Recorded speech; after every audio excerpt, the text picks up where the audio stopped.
Welcome to the Arlington Street Church podcast. Founded in 1729, Arlington Street continues today as a gathering place for progressive people of faith in the greater Boston area and beyond. We are located at the corner of Arlington and Boylston Streets, across from the Public Garden in Boston, Massachusetts. Please visit ascboston.org for more information about this historic Unitarian Universalist congregation. Arlington Street Church, gathered in love and service for justice and peace. Former U.S. Surgeon General Vivek Murthy says the most common pathology he saw during his years of service was not heart disease or diabetes, it was loneliness. Independent of race, education, and ethnicity, more than a quarter of American adults suffer from loneliness. There's plenty of literature extolling its virtues, lifting up the ways that the pain of loneliness can be a crucible for change. I don't buy it. Chronic loneliness has been equated to smoking 15 cigarettes a day. Loneliness is deadly. Let me be quick to distinguish loneliness from solitude. In the silence of solitude, we can hear our inner voice. In the Republic, Plato writes, "Alone but not lonely, the philosopher becomes attuned to their inner self." The soundless dialogue which the soul holds with herself becomes audible. Our Unitarian forebear, Ralph Waldo Emerson, spoke of the importance of solitude, that nature may speak to the imagination as she never does in company. American historian Hannah Arendt said she never longed for companionship or craved camaraderie because she was never truly alone. Her inner voice was a friend with whom she could carry on a conversation. Even the extroverts among us can benefit from some talking only to ourselves, if only to give the introverts a break. In stark contrast, in loneliness, marked by acute emotional anguish, our inner scream becomes deafening, deadening, and severs the thread of connection to other lives. This morning, I invite us into a deep, hard consideration of loneliness and the end of loneliness. Loneliness is not always about being alone. Some of the most soul-searing loneliness to which I have borne witness is actually in members of a couple. Addiction, betrayal, disappointment, unfinished business, or simply lives going somehow in opposite directions is a unique loneliness. There is someone there, but the intimacy has been compromised or broken. Bulgarian essayist Marie Popova writes, "You can be lonely anywhere, but there is a particular flavor to the loneliness that comes from living in a city, surrounded by millions of people. Cities can be lonely places, and in admitting this, we see that loneliness doesn't necessarily require physical solitude, but rather an absence or paucity of connection, closeness, and kinship, an inability for one reason or another to find as much intimacy as is desired. Hardly any wonder then that it can reach its apotheosis in a crowd." What does it feel like to be lonely? It feels like being hungry when everyone around you is readying for a feast. It feels shameful and alarming, and over time these feelings radiate outward, making the lonely person increasingly isolated, increasingly estranged. If loneliness has a usefulness, a meaning, it's an alarm, a wake-up call. We need to choose differently. Here are 5 remedies. Number 1. In her book, My Favorite Things, American artist Myra Coleman writes, "Go out and walk. That is the glory of life." Take a walk or a roll, however you ambulate. Get yourself out and go on foot or on wheels. In British author Olivia Lang's book, The Lonely City: Adventures in the Art of Being Alone, she writes from her perspective of time as a lonely newcomer from London to New York. Being outside, she says, was a source of satisfaction, even pleasure. Sometimes as I walked, roaming under the stanchions of the Williamsburg Bridge or following the East River all the way to the silvery hulk of the UN, I could forget my sorry self, becoming instead as porous and borderless as the mist, pleasurably adrift on the currents of the city. Walking, she felt herself breaking free of the prison of loneliness and re-inhabiting the space of trust and love. She continues, "I didn't get this feeling when I was in my apartment, only when I was outside, either entirely alone or submerged in a crowd. In these situations, I felt liberated from the persistent weight of loneliness, the sensation of wrongness, the agitation around stigma and judgment and visibility." In 1861, several years after American naturalist Henry David Thoreau wrote Walden, he published a treatise called Walking. I have always loved his assertion that walking connects us with our essential wildness, that spring of spiritual vitality methodically dried up by our sedentary civilization. But it is perhaps only now, in reflecting on loneliness, that I understand what he meant when he said that every walk is a sort of crusade. Perhaps in walking, we crusade against loneliness. Swiss modernist writer Robert Walter tells this story. "One fine morning, as the desire to walk came over me, I put my hat on my head, left my writing room, or room of phantoms, and ran down the stairs to hurry out into the streets. As I walked into the open, bright, and cheerful street, I found myself in a romantically adventurous state of mind. The morning world spread out before my eyes, appeared as beautiful to me as if I saw it for the first time. Everything I saw made upon me a delightful impression of friendliness, of goodliness. I quickly forgot that up in my room I had only just a moment before been brooding gloomily over a blank sheet of paper. All sorrow, all pain, and all grave thoughts were as vanished." Walking. Obviously, eventually we have to come in from our walk. And then what? Number 2, read.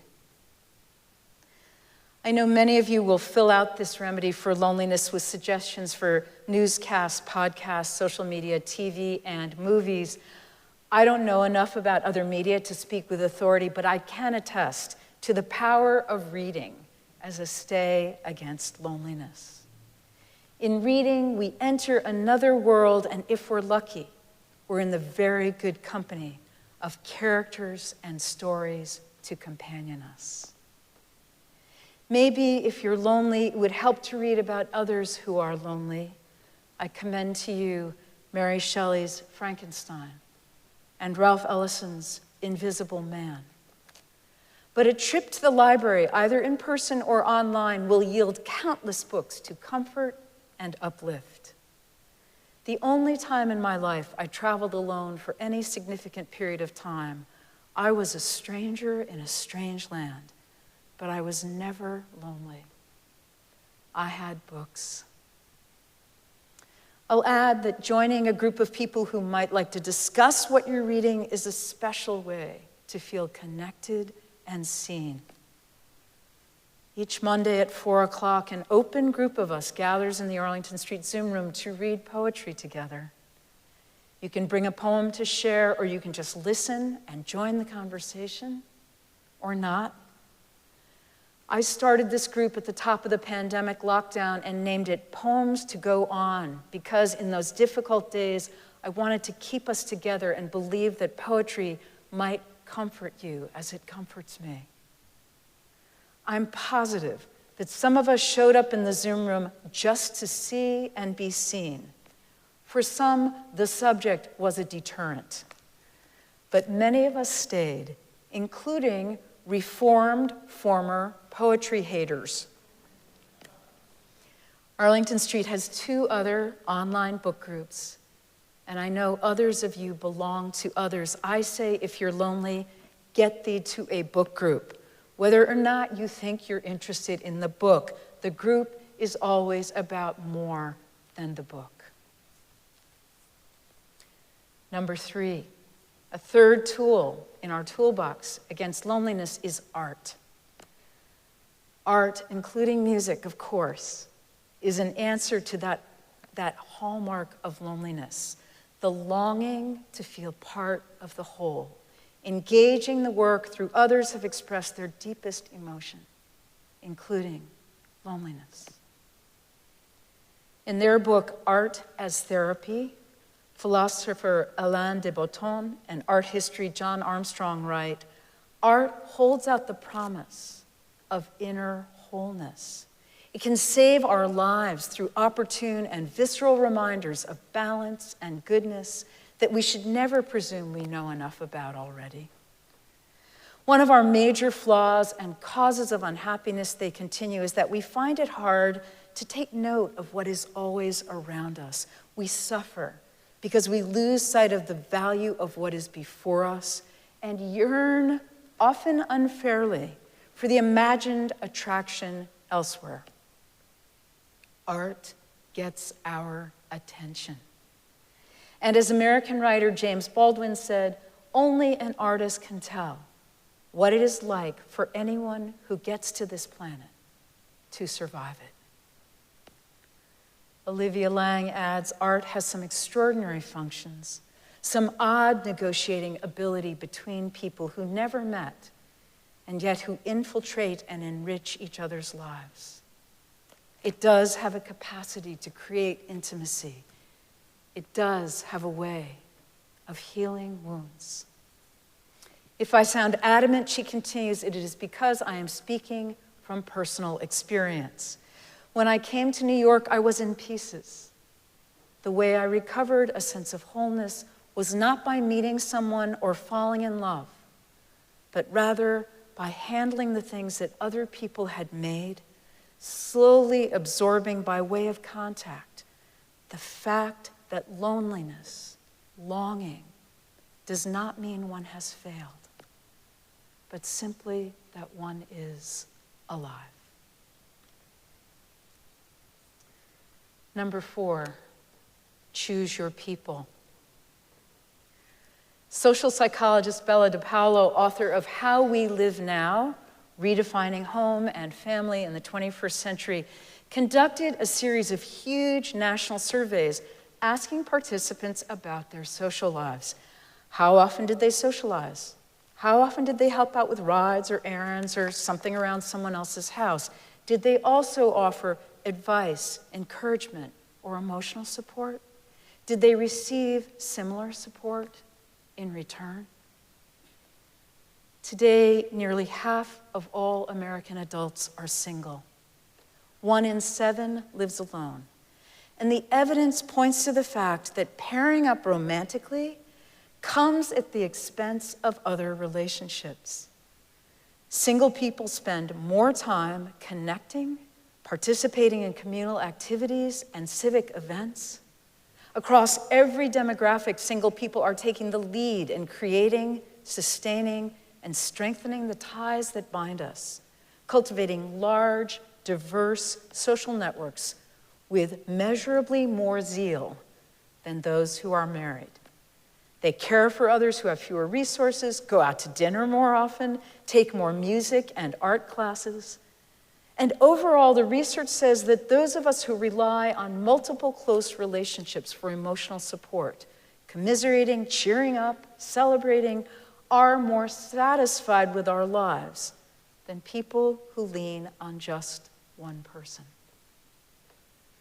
Consider Dan Sheffy, about whom I first read a New York Times story featuring him and 4 friends who purchased and gut rehabbed a 5-story brick townhouse in New York's East Village.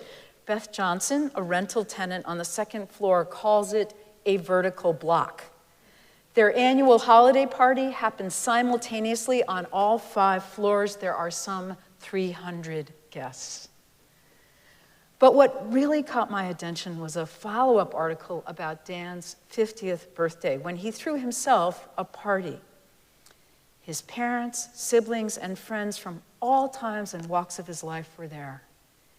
He told them how much they meant to him, how happy he was to see all of them in one place. Don Sheffy has been single his entire life. My most important family, he says, is the family that I've selected and brought together. All of this is to say that family has become a do-it-yourself choice. The people we call our people are not necessarily related to us, and that is very good news. We can choose our people and choose the end of loneliness. And finally, number 5, give away your loneliness. This advice comes from Amy Perrin, a 39-year-old occupational therapist living in England. I suddenly found myself in a new city, 200 miles from friends and family. I did the dreaded lingering in the car park on a Friday after work, knowing I wouldn't speak to anyone again till Monday. I felt embarrassed to be lonely. It wasn't something that was talked about, she says. Amy took a pottery class and joined a gym, but couldn't get out of her own way to make friends.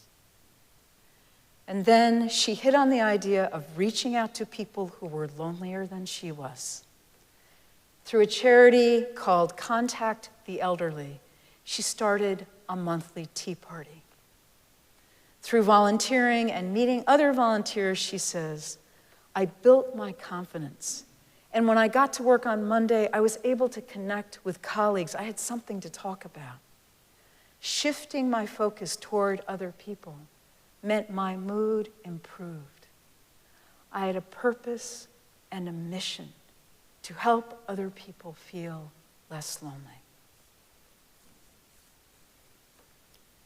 Beloved spiritual companions, to close, these words from Olivia Lang's The Lonely City. As to how to inhabit loneliness, there are no rules, nor is there any need to feel shame.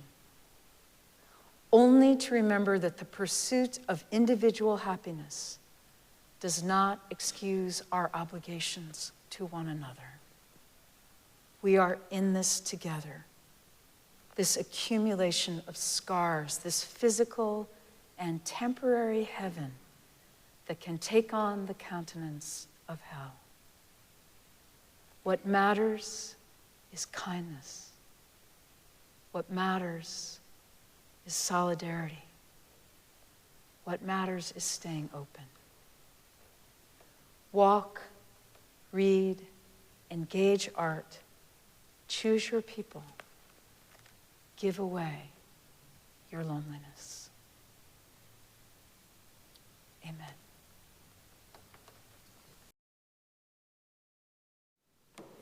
And now for our benediction, I invite you to put your hands over your heart in namaste. I bow to the divine. in you. These words are from the Harry Potter Alliance, activists for equality, human rights, and literacy. Here is how we move forward. Keep loving, keep fighting, celebrate story, laugh, dance, sing with your friends, with strangers, with every single person who keeps showing up when the world tells them not to. Resist hatred, resist cynicism. Know that none of this is foolish. Know that it is necessary. Give love and light to those around you and those around the world. Be excellent to each other. Be good. Always, always, always. The weapon we have is love. Wands up. Let us keep this faith, beloveds, and pass it on. The service begins when the service ends. Bless your hearts. I love you. Amen.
Please visit ascboston.org for more information about this historic Unitarian Universalist congregation. Arlington Street Church, gathered in love and service for justice and peace.